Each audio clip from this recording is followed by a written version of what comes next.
नमस्कार दर्शक, देख रहे हैं आप। मैं हूं अमित कुमार। झारखंड में इस बार मॉनसून में देरी हुई, लेकिन मॉनसून जब बदला तो हाल के दिनों में बारिश अच्छी अनुपात में हुई है।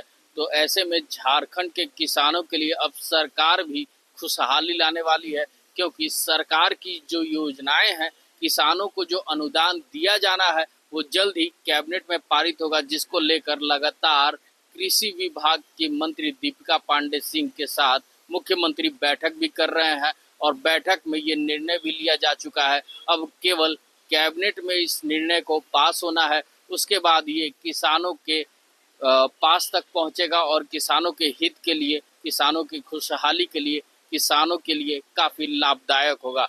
एक और अच्छी पहल झारखंड सरकार की तरफ से की गई है कि पशु चिकित्सालय जो मोबाइल वैन है वो अब शुरुआत की जाएगी। झारखंड के 260 ब्लॉक्स में ये मोबाइल वैन दिया जाएगा और मोबाइल वैन के माध्यम से जो गांव घर में जो किसानों के पास पशु होते हैं, जो बीमार होते हैं, उनके लिए ये चलंत चिकित्सालय काम करेगा।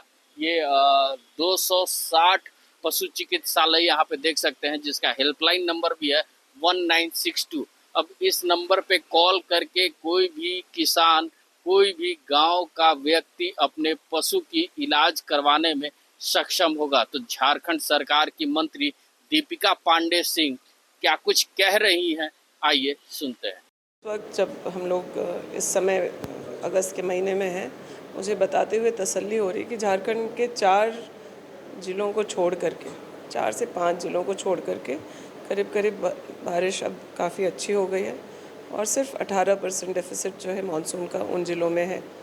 और व्यापक तौर पर जो धान रोपने का काम था वो भी हुआ है। जिन 4 ज़िलों में ये परेशानी अधिक है उसके लिए भी हम लोगों का प्लान सब तैयार है और 12 अगस्त के आसपास हम लोग आकलन करते हुए आगे की कार्रवाई केंद्र सरकार के साथ करेंगे। मुख्यमंत्री जी के साथ कल बैठक भी हुई थी वन उपज को लेकर, हाँ, कल सिडको जो फेडरेशन है उसके सिद्धू कानू कोऑपरेटिव सोसाइटी जो है, जिसका फेडरेशन का जिसकी अध्यक्षता खुद मुख्यमंत्री करते हैं, उसका रिव्यू था। पिछले साल की बैठक के बाद अभी हो रहा था और समीक्षा की गई और कई सारी बातें उस बैठक में मुख्यमंत्री जी ने निर्देश दिया है जो किसानों के हित में, झारखंड के किसानों के हित में। वो धान खरीद को लेकर के भी उनकी चिंता थी कि किसानों को एक इंस्टॉलमेंट में ही पैसा मिल जाए। फिर जो वन उपज हैं उसका समर्थन मूल्य काफ़ी समय से बढ़ा नहीं है, तो केंद्र सरकार से हम लोग उसकी भी बात करेंगे और साथ ही साथ राज्य सरकार की तरफ से बोनस देने के भी पर भी विचार किया जा रहा है। और इसके अलावा जो है कोऑपरेटिव के माध्यम से कैसे राज्य के हर किसान को जोड़ा जाए और कैसे उन्हें सशक्त किया जाए। राज्य में जो लैम्स पैक्स की का जो स्ट्रक्चर है उसको सशक्त करने पर गहन चर्चा भी हुई और कार्रवाई के निर्देश भी हुए। राज्य में 2 लाख किसानों का जो ऋण माफी का मुद्दा था वो कहाँ तक पहुँचा? वो प्राधिकृत से पास हो गया है और जल्दी कैबिनेट में भी आ जाएगा। आज मैं यहाँ पशुपालन भवन जब आई हूँ तो कॉल सेंटर जो मोबाइल वेटनरी एम्बुलेंसेस की शुरुआत झारखंड में जल्द हो जाएगी, उसके कॉल सेंटर का निर्माण अभी चल रहा है। तो जिस तरीके से 108 पे ह्यूमन बीइंग के लिए एम्बुलेंस हो जाता था, उसी प्रकार से हर ब्लॉक में एक वैन जो है पशुओं के लिए होगा, जिसमें चिकित्सक उसमें साथ ही होंगे और पारा वेट भी होंगे। तो किसी एक्सीडेंट की परिस्थिति में या किसी बीमारी की परिस्थिति में पशुओं को भी उचित उपचार मिल सके।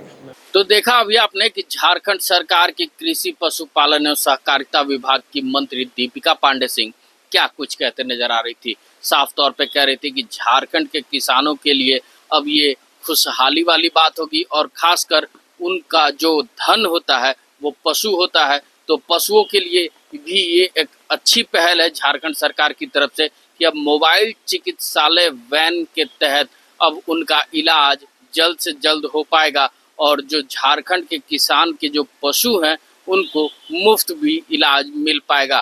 तो ऐसे में हम भी झारखंड के किसानों से ये अपील करना चाहेंगे कि झारखंड के किसान अब इस मोबाइल वैन का उपयोग कर सकते हैं और इस 1962 नंबर पे कॉल करके अपने पशुओं का इलाज मुफ्त करवा सकते हैं। तो झारखंड के किसान अब खुशहाल होंगे और झारखंड के किसानों के जो पशु हैं वो भी स्वस्थ रहेंगे। ऐसे ही तमाम खबरों के साथ जुड़े रहने के लिए हमारे चैनल को लाइक एंड सब्सक्राइब जरूर करें। अमित कुमार, दर्श न्यूज, रांची।